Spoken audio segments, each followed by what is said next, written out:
kulang ang mga impakto na dapat pakainin ng bawat ang lalakas ng loob 'no, ang babatang congressman. Tanong ko sa inyo, meron bang dating Vice President na dumadalaw sa inyo para tanungin ninyo ng ng pinag-budgetan nila maliban 'pag budget hearing? Actually, wala nga kayong Vice President na binusisi yung budget, eh. Lahat ng Vice President before Sara Duterte, approve agad ang budget. Si Sara Duterte lang nga yung tinitilad-tilad niyo yung budget, eh. Ngayon gusto ninyo, hindi na budget hearing, paatinin pa si VP Sara? Kaano-ano niyo ba ang Vice President? Under niyo ba ang Vice President? Kung gusto niyong malaman, magtanong, punta kayo sa Vice President Office. I-one-on-one nyo. Gusto nyo yung pagtutulungan nyo. Kita ko nga, kahit mag-isa si VP Sara, hindi nyo naman kaya. Pinagtulungan kayong mag-isa. Yun ang nakakahiya. Pag hindi nakaharap si VP Sara, ang tatapang. Pero nung kaharap si VP Sara, parang mga basang sisiw lahat. Hindi nakaporma. Humingi ng part 2. Itutuloy na lang daw. Kasi hindi nila napaghandaan. Akala nila sapat na yung kaalaman nila. Sir Buds, may araw din yung mga makakapal na yan. Humingi ng emergency power si PRRD dahil sa trapiko. Kinontra ni Grace po. Tapos siya pa may kredito sa bahagi ng build. Kapal to the max. Kasi ang balak ni PRRD, yung EDSA patong-patong. Di ba? Luluwag nga naman kasi kung ikaw kaya tuloy umikot-ikot pa yung Skyway. Siga doon dati nakasuhan nung kinukutya niya si Pinoy, pero nalusutan niya yun dahil ayon sa batas, ang pwede maghain ng kaso yung mismong tao tulad ni Pinoy. Kaya correct. Kaya yung mga pamilyang Marcos ang dapat magano sa kanya, magkaso. Boss Bad, si Paduano, dami yan AJK sa Negros, taga sa amin yan. Good PM po, Sir Badong. Boss, paano nasisikmura ng binggit ni Chis ng mga senador na wala namang kinalaman sa pagpapagawa ng call? Hindi ko po alam. Kaya ikaw, Remulla, huwag ka munang mamamatay ha, at baka maisama kang ipatapo.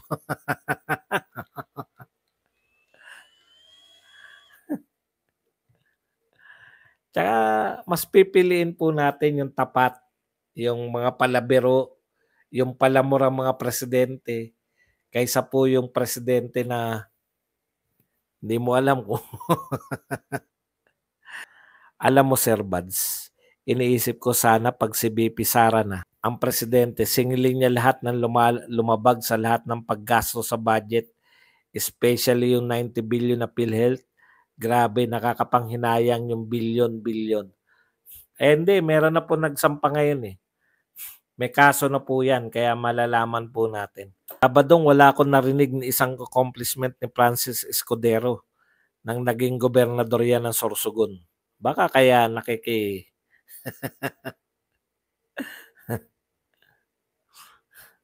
Natawa ako bigla kay Remulla, di muna dapat mamatay. Kaya dapat iboto natin lahat pro Duterte senators.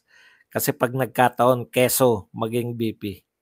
Hindi po. Pwede po yan laktawan. Hindi naman po automatic na ang Senate President eh. Natatandaan ko nun, nung si Gloria, di ba siya Vice President? Kala ko nga yung automatic Senate President, hindi po pala. Mamimili po yung President ng gagawin niyang Vice President. So ang pinili niya, si Chopisto Ginggona.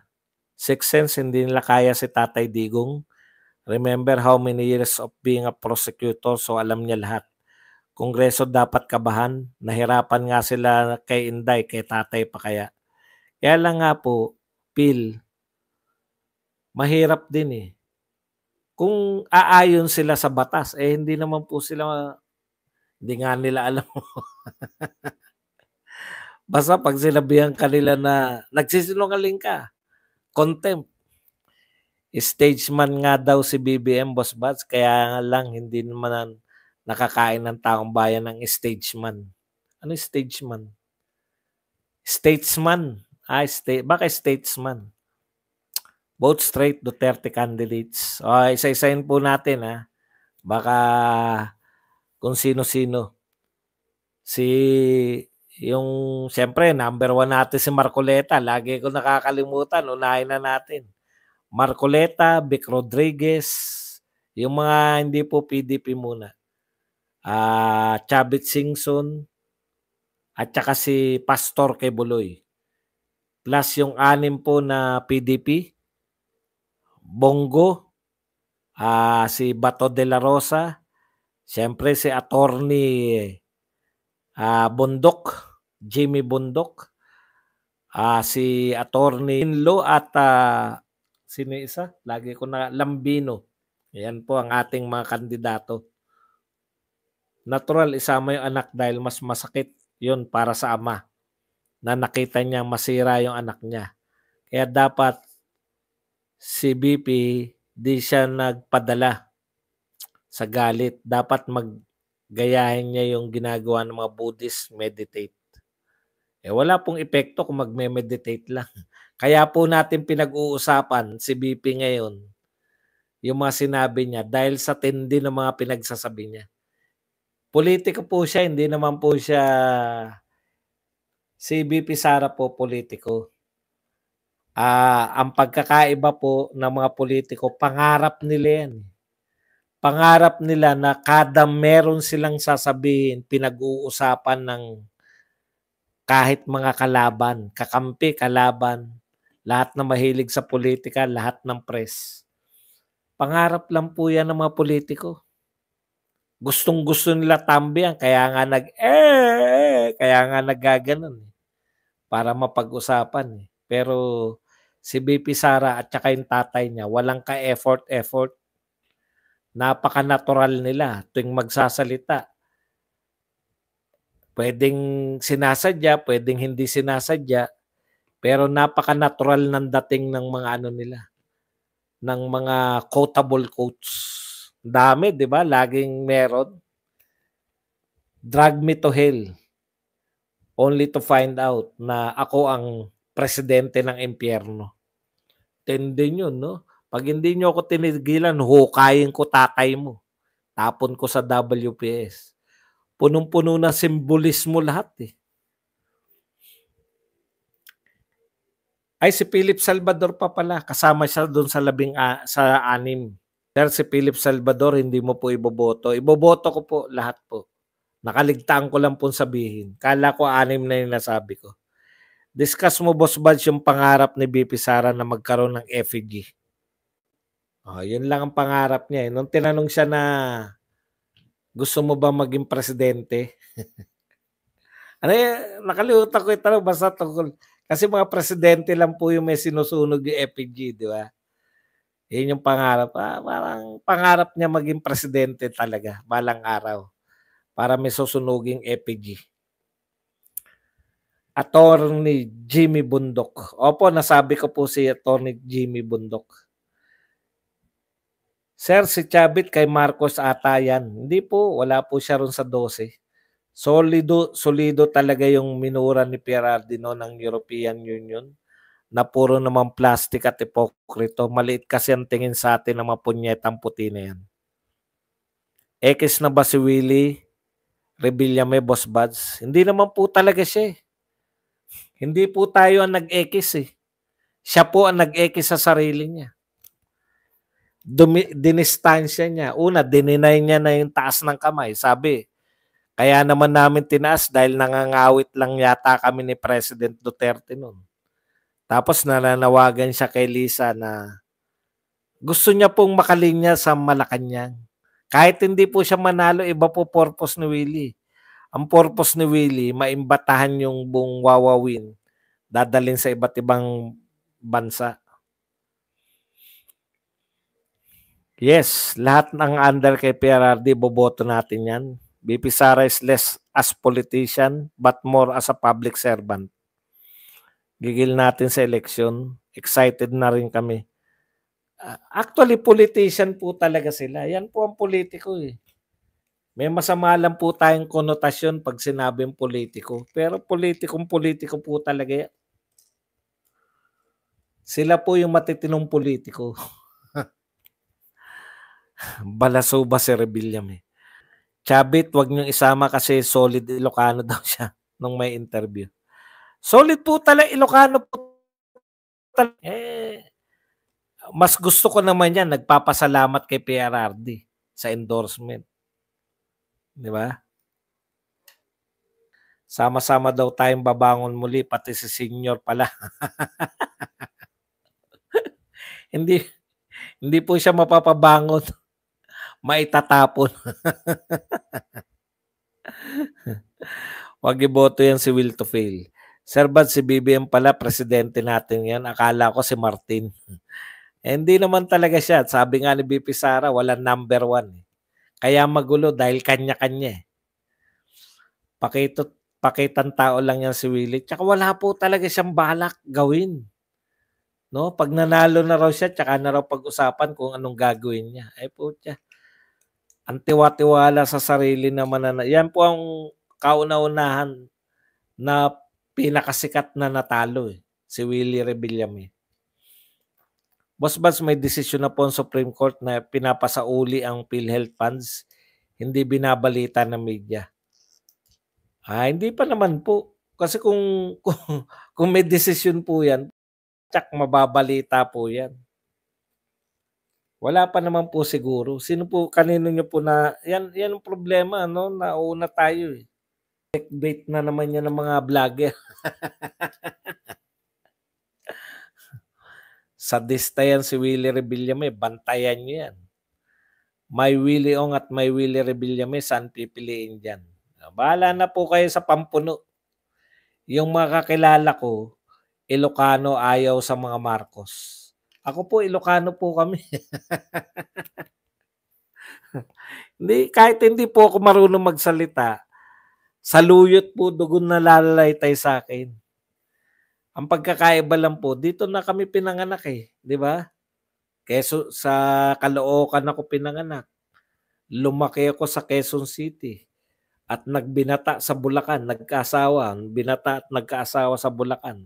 Po automatic na Ilocano, pro BBM na. Dati,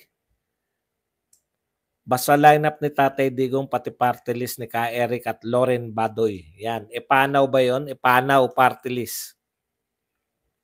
Sa interview ni Barbers kay Karen Davila, sinabi niya na dapat toro ang investigation, sabi ni Tambi. Ibig sabihin may consent talaga if the price is right. Tambi po talagang ano nila. Malamang ganun siguro, ika nga, mga man ruled with world, but women rule iman. Sana dapat bukas i-contempt na nila si Tatay Digong. Lunes pa lang po bukas para matapos na kasi di ready na siya para dyan. Matino po ba si Sara? Dami sablay po. Hindi pala matino, bakit narito ka? Wala akong balak makipag-asaran sa inyo. Kung sa tingin nyo hindi matino ang leader namin, punta po kayo sa mga vlogger nyo, kawawa naman, suportahan nyo. Dumadagdag pa kayo dito sa akin. Dami na nga sumusuporta sa mga vlogger ng mga Duterte. Pangasinan, mas maraming Duterte. Ang sabi ni Tatay Digong, ibigay niya ang gusto nila para sa kanya. Ang kapal talaga ni Chis, ni hindi na mention name ni PRRD sa mga NPA, pasalamatan, asama na pasalamatan, NPA ito. Axis, wag iboto mga tulpo, ipanaw party list. Iboto natin lahat yan. Ang mahalaga next year, pamukha natin sa mga incompetent. Sana, balikan ni Sara mga kongresistang nanggipit sa kanya. Pag nanalo siya sa 2028, malabo po mangyari yun. Kasi before 2028 bumaliktad na po sa kanya.